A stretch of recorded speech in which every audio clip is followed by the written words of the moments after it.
E eu queria que você comentasse uma situação que é curiosa. Ele abandona o PCB no final da vida. Depois que ele não consegue, ele publica a Carta aos Comunistas, não consegue montar um movimento por fora do PCB, ele sai do PCB. Como que você avalia uma pessoa que Como é que você avalia esse PCB atual que busca refundar um partido cujo principal dirigente acha que não valia mais a pena ser construído? É um bom golpe publicitário, né? Você pegar um grupo de pessoas aí e falar, nós somos o velho PCB. Que para a maioria das pessoas tem um ar assim de grande partido revolucionário. Não foi isso daí. Essa imagem é falsificada, né? A história do PCB, que a gente não abordou aqui, vários aspectos. É cheia de desastres políticos. Antes de 1935, o desastre não era tão grande, porque não chegou, apesar de que eles conseguiram dispersar bastante a esquerda revolucionária no Brasil. Em 1935, é um desastre gigantesco. Isso daí vai levar ao golpe fascista do Getúlio Vargas, e o Brasil vai ficar aí 10 anos sob uma ditadura total, né? O movimento, o PCB vai ser varrido do mapa, vai deixar de existir. Toda a vanguarda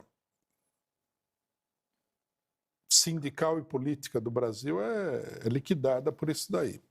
Aí o PCB volta com a política lamentável, né, de defesa da democracia, muito parecida com o que o PT hoje está fazendo, porque o fascismo serve de pretexto para a defesa da democracia burguesa, quer dizer, de defesa da burguesia, né? Então isso é muito negativo.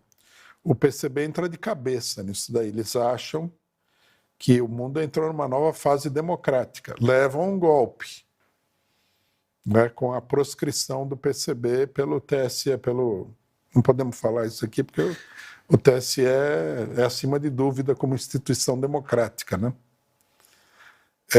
Depois eles apoiam, aí eles entram de novo numa política esquerdista, depois da catástrofe direitista. Aí eles apoiam o golpe contra o Getúlio Vargas. É muito ruim tudo isso. Aí nós temos o apoio deles aos governos burgueses da época. Goulart. Não, primeiro Juscelino, depois João Goulart. E outros governos burgueses estaduais também. E a participação, digamos assim, a apoteose da loucura do PCB é a política diante do golpe militar de 64, onde eles falam que simplesmente não vai acontecer golpe. O que para nós hoje não é estranho, porque quanta gente não falou que não ia ter golpe no Brasil? O pessoal só vê golpe quando não tem. Agora, por exemplo, como é que se diz? Esses bolsonaristas aí que mandam, aparentemente, eu vi de passagem isso, né? Mandam o código Morse para o espaço sideral para entrar em contato com os alienígenas. Eles acham que isso daí é um golpe. Amanhã vai ter um golpe que não vai ser por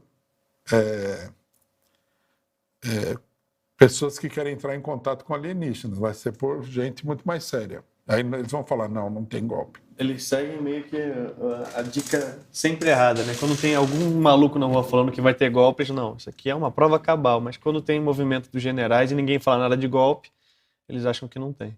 E depois não lutam contra o golpe, que aconteceu com o PCB. O fim do PCB no Brasil foi isso daí.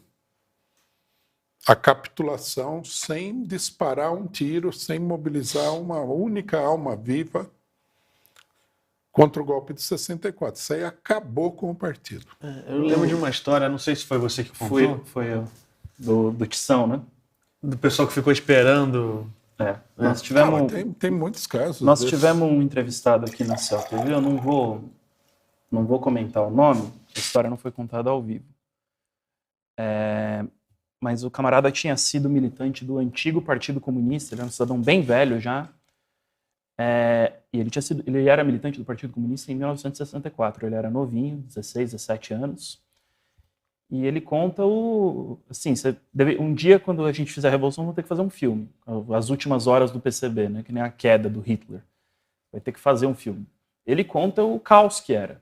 Falou que o partido dava orientações totalmente desaparatadas, que eles não sabiam o que fazer. Em um determinado momento, falou que chegou uma orientação do partido que dizia o seguinte: para ele, o nosso entrevistado, mais 2 caras, eles irem para a Praça da Candelária, no Rio de Janeiro, que eles eram do Rio, e na Praça da Candelária eles deveriam pegar e esperar lá, porque na madrugada ia chegar um carregamento de armas para o PCB organizar a revolução, porque a resposta ao golpe militar seria uma nova insurreição armada. Isso de quem não tinha preparado nada nesse sentido, né? Não, quem 5 dias antes tinha dito que não tinha golpe. Aí eles vão para esse extremo. Ele falou que eles ficaram lá na madrugada do golpe militar de 64. É importante esclarecer esse fato. Do dia 31 para o dia 1º. Com o pessoal com os tanques saindo de Minas Gerais, aquela coisa toda nervosa. Eles ficaram os 3 lá. Falou que deu meia-noite, deu 2 da manhã e nada de armas. Ele falou que 2 dos caras foram embora e falaram: a gente volta aqui no dia seguinte. Esse cara que estava contando a história aqui, ele alega que ele não ia descumprir o centralismo democrático, ele ficou lá até 5, 6, 7 da manhã, até os outros caras chegarem. De novo. Aí quando os outros chegaram, eles viram que não ia chegar nenhum carregamento de armas e a coisa ficou por isso mesmo. Eu vi uma história parecida também o pessoal ficou na frente de um bar para esperar esse tal carregamento e eles viram que não chegou no primeiro dia, esperaram no segundo e começaram a fazer troca, né, de turno para não sair de lá e chegar. No que eles começaram a fazer essa troca de turno, um cara foi preso e levou mais 2 presos com ele que estavam nessa troca aí, porque ficou muito evidente, né? Tinha sempre alguém lá esperando, o pessoal entrava, saía, todo mundo ficava lá esperando e nunca chegou. Bom, tem história que está relatada aí em livros que o cidadão estava no dia 1º de abril indo tranquilamente para a sede do PCB e aí encontraram ele na rua e falaram: nossa, onde é que você está indo e tal? O cara falou: estou indo para a sede do partido. Falou: mas você não sabe que tem um golpe acontecendo? Quer dizer, a história do... Resumo, né? Para a gente poder encerrar isso aqui, apesar que a gente não discutiu tudo, né? Essa história do PCB dá muito pano para manga. É uma história muito lamentável. Né? Pessoa que quer fazer um trabalho sério pela Revolução teria que abandonar isso daí. Como o Prestes fez. Como o Prestes fez. A coisa não era séria.